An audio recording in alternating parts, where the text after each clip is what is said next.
Subscribe करें और देखें एक दिल दहला देने वाली हॉरर स्टोरी। बिना घबराए बेल आइकन प्रेस करना ना भूलें। बाहर मौसम बहुत खराब था और आसमान को देखकर ऐसा लग रहा था मानो वह किसी गहरे गुस्से में हो। कॉलेज के हॉस्टल की खिड़की से बारिश की बौछारें अंदर आ रही थीं। कमरे के ठीक सामने खड़ा पीपल का एक बड़ा सा पेड़ बिना हिले डुले उस मूसलाधार बारिश में भीग रहा था। उस विशाल पेड़ को देखकर देवांश को अपने गांव के चौराहे पर लगा वह पुराना पीपल का पेड़ याद आने लगा। पूरे गांव में उस पेड़ को लेकर न जाने कितनी डरावनी बातें कही जाती थीं। कोई कहता कि वहां पुरानी आत्माओं का वास है, तो कोई कहता कि किसी साए ने उस पर अपना बसेरा बना रखा है। ऐसी मान्यता थी कि अमावस्या की रात को उस पेड़ के आसपास कुछ अजीब सी गतिविधियां होती हैं और अगली सुबह उस पेड़ के नीचे अजीब से निशान मिलते हैं। ग्रामीण इलाकों में अक्सर लोग पीपल के पेड़ से जुड़ी ऐसी कहानियों पर यकीन करते हैं। देवांश भी खिड़की के पास खड़ा यही सब सोच रहा था कि क्या इस हॉस्टल के सामने वाले पीपल के पेड़ पर भी कोई ऐसी बात होगी। वह विचारों में खोया ही था कि तभी अचानक बाहर से किसी ने उसके कमरे का दरवाजा जोर से खटखटाया। देवांश ने जैसे ही दरवाजा खोला, उसके सामने उसकी ही उम्र का एक लड़का खड़ा था, जिसका नाम नितिन था। नितिन ने मुस्कुराते हुए कहा, हाय, मैं नितिन हूं। आज से यह कमरा मेरा भी है, मतलब हम दोनों इस रूम को शेयर करेंगे। तुम्हारा नाम क्या है?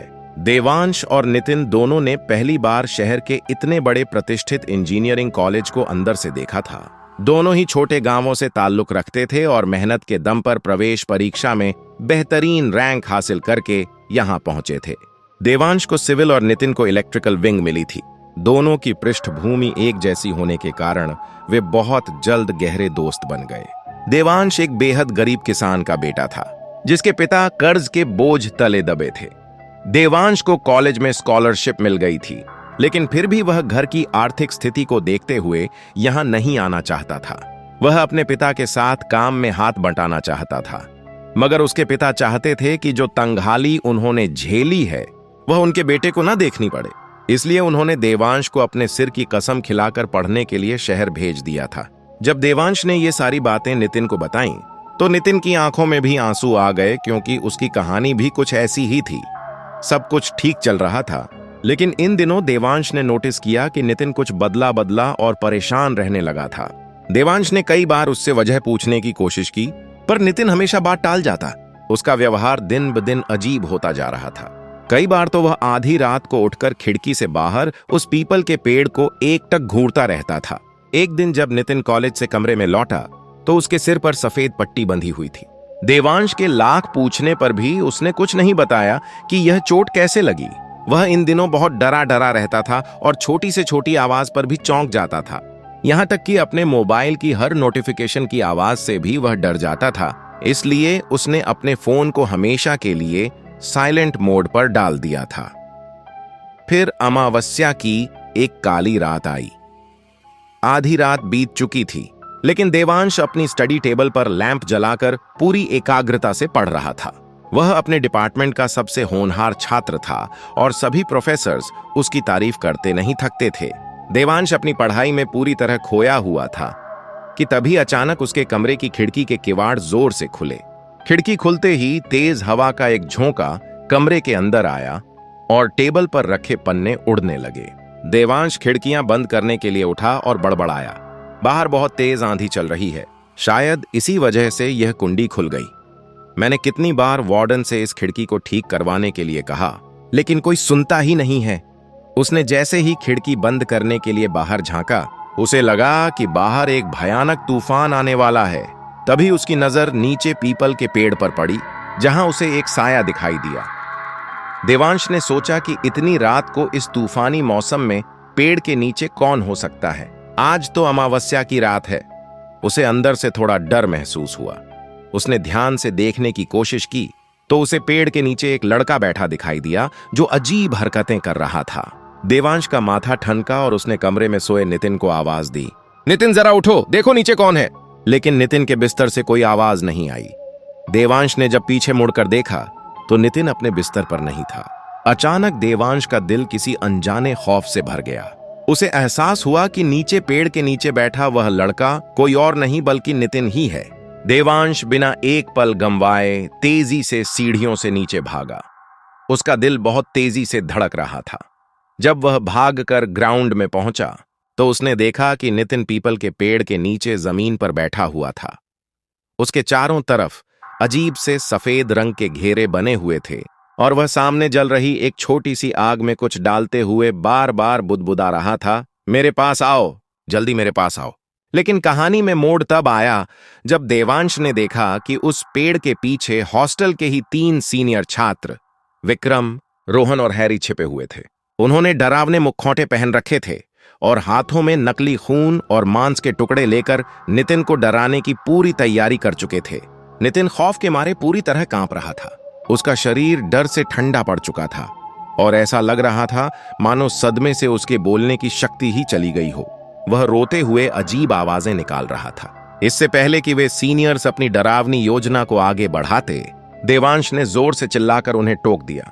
अचानक किसी की आवाज सुनकर वे तीनों सीनियर्स बुरी तरह सकपका गए और पकड़े जाने के डर से वहां से भाग खड़े हुए। देवांश तुरंत दौड़कर नितिन के पास पहुंचा।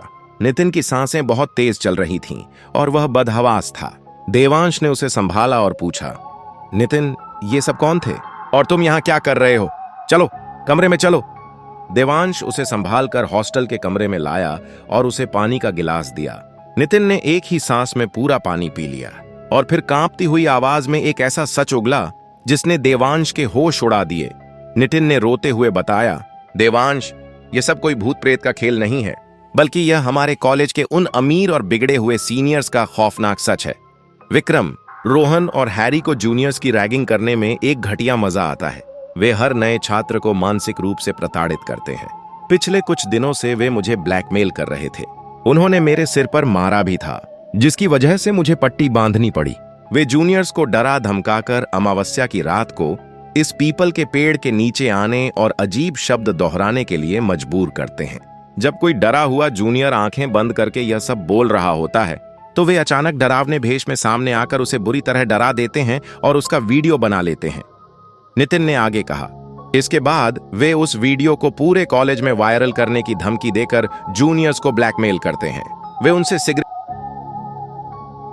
मंगवाने से लेकर अपने कपड़े धुलवाने जैसे घटिया काम करवाते हैं। जो छात्र दिल का कमजोर होता है वह इस मानसिक तनाव को झेल नहीं पाता। पिछले साल भी एक जूनियर इस रैगिंग और डर की वजह से अपनी जान गंवा बैठा था, जिसे कॉलेज प्रशासन ने एक हादसा बताकर दबा दिया। मैं बहुत डर गया था देवांश, मुझे समझ नहीं आ रहा था कि मैं क्या करूं। यह सब सुनकर देवांश का खून खौल उठा। उसने नितिन को ढांढस बंधाया और कहा कि रैगिंग जैसी यह बीमारी हमारे कैंपस को बर्बाद कर रही है और हम इसे और नहीं सहेंगे। देवांश उसी वक्त नितिन को साथ लेकर सीधे प्रिंसिपल सर के बंगले पर पहुंच गया। रात के वक्त उन्हें देखकर प्रिंसिपल सर हैरान रह गए। देवांश ने हिम्मत जुटाकर सीनियर्स की इस काली करतूत और रैगिंग के पूरे रैकेट का पर्दाफाश कर दिया। शुरुआत में तो प्रिंसिपल सर को इस बात पर यकीन नहीं हुआ, लेकिन जब नितिन ने अपने शरीर पर दिए गए जख्म और पूरी आपबीती सुनाई तो प्रिंसिपल सर को एहसास हुआ कि छात्र अंदर ही अंदर कितने बड़े दबाव और टॉर्चर से गुजर रहे हैं। उन्होंने तुरंत पुलिस को फोन कर दिया। कुछ ही देर में कॉलेज कैंपस के अंदर पुलिस की गाड़ियों के सायरन गूंज उठे।